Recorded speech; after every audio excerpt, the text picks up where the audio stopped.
Good morning mga day, this is Basudan, yung vlogger, a day in my life as a content creator at age of 14. Kaya naman papasabi ka na lang talaga dito ng I for Dago!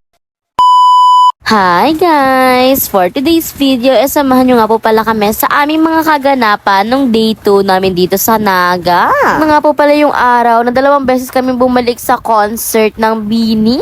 At ang big question ng lahat, nakita ba natin ang BINI? Uy, bago nga po pala ang lahat, isamahan nyo naman akong kumain at mag-ayos for today's video dahil balak nga talaga namin na maaga nga kami pupunta sa BINI concert. Nabalitaan ko kasi na kapag mas maaga ka nga raw talaga, mas masisecured nga raw talaga yung VIP mo. Lalo na nga talaga kung sobrang ganda ng outfit mo. Siyempre, babandera natin ang ating outfit na ginawa natin at pinaghirapan natin ng ilang gabi. Diyos ko, grabe, pinagpuyatan namin yan ni Mama kakatahi. Kahit ako na hindi marunong magtahi, natuto na lang bigla. Uy, hindi ko naman na nga po pala susutin yung aking damit. At ito, magpipink dress na muna ako para naman hindi nga talaga ako masyadong mailang kapag nandun na nga talaga kami sa mismong kaugma. Sabi nga nila, Mama, doon na nga lang daw ako magbibihis. Sigurado naman nga raw talaga na may CR doon. Wala yan, palabas na nga po pala kami ng hotel. At for today's video, samahan nyo kami talaga sa sobrang daming ganap ng araw na to, talagang sobrang nakakapagod at nakaka-enjoy rin naman at the same time. Nga po pala kami umalis ay eto, tumingin na muna nga po pala kami dito ng mga earrings dahil nga sobrang plain ng earrings ko today. Ito yung napili ko, sobrang laking color pink na earrings at dahil naka-BINI outfit tayo, sabi namin ay pwede na yan para naman bongga rin ng earring. That time nga po pala medyo stress na kami dahil hindi namin alam kung paano kami makakapunta doon sa may Kaugma Festival dahil hindi talaga namin alam yung exact location na pagbubukan namin. Big thank you nga po pala dito kay Kuya Grab na rider. Paano ba naman tinulungan niya nga po pala kami makapag-book tapos sabihin daw nga po pala namin na sa may Kaugma lang kami.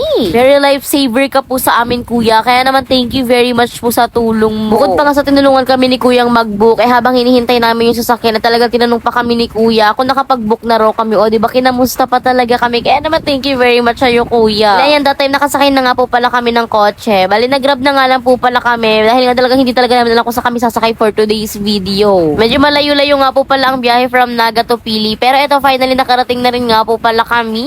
At grabe mga Jai, literal na talagang sobrang init, no joke talaga. Diyos ko, parang mga barbecue na iniihaw na ang mga person dito. Dali, pagkarating nga po pala namin, mga nagpa-picture na nga po pala dito sa akin. At thank you very much nga po talaga sa inyo na hanggang dito pala ay meron nakakakilala sa atin. Grabe no, na para bang Ivan Alawi ka dyan. Ala, hindi. Bala yan, pumila na rin nga po pala kami at medyo nakaka-stress lang naman yung init sa mga oras na yan. Sobrang haba ng pila tapos mula 11 andito na nga talaga kami at sabi nga raw alas 3 pa nga raw talaga magpapapasok sa loob. Pero ayun, hindi rin naman nasunod yun dahil siguro hindi na rin kinaya na sobrang init talaga dito sa labas. Kaya naman mga before 1 nakapasok na rin nga po pala kami at grabe nagsitakbuhan yung ibang tao. Hindi ko in-expect na Malacochela pala talaga ang atake ng concert dito. Talagang kailangan mong tumakbo para mauna ka talaga sa pila dahil sobrang daming tao. Pero kami hindi po kami tumakbo, tamang mabilis na lakad lang at hindi ko rin kinaya yung mabilis na lakad. Paano ba naman, nakaboots nga talaga ako at medyo masakit nga yun sa paa.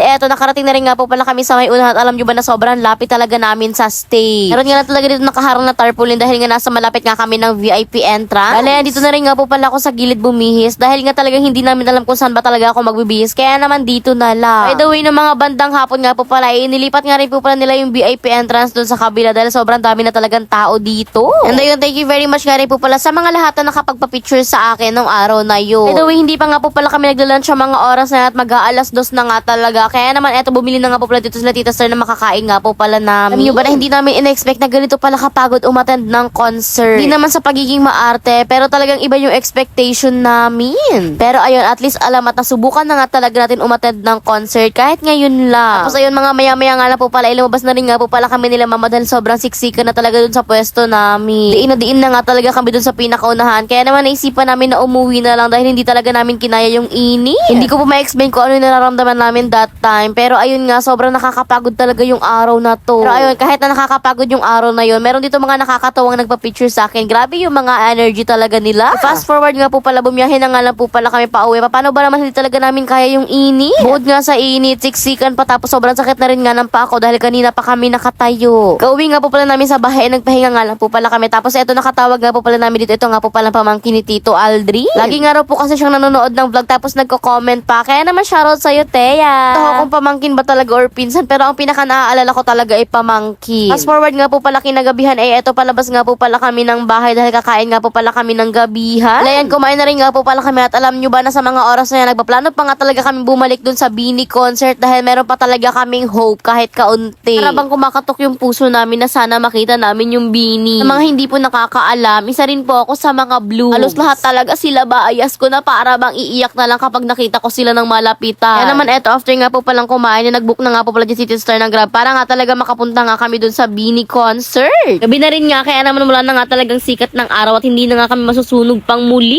Char. Bali, nag-book na lang din nga po pala ulit kami ng Grab dahil hindi talaga namin alam kung saan kami sasakay. Tapos ay pagkarating nga po pala namin dun, hindi ko in-expect na sobrang dami talagang tao. Madami na yung tao kaganinang umaga, mas madami ngayon as in na puno talaga yung buong kaugma. Hindi na rin nga po pala ako nakapag-video sa sobrang daming tao. I-chika ko na lang sa inyo na grabe talaga yung crowd, talagang sobrang crowded. Tapos sorry na rin nga po pala sa aking mga followers na hindi na nga po pala nakapagpa-picture sa akin dahil sobrang daming tao. Di talaga kami makapag-stop. Ito sa live na nga lang po pala kami nanood. So hindi man namin makita ang Bini, ang kaso nga lang wala talaga. Ganun talaga, hindi talaga namin kinaya. Kaya naman hanggang dito na lang. By the way, hanggang dito nga lang po pala ang ating vlog for today's video. Kaya naman yun lang. Salamat, thanks for watching. Mwah! So, di ba lumpia rapper ulit siya.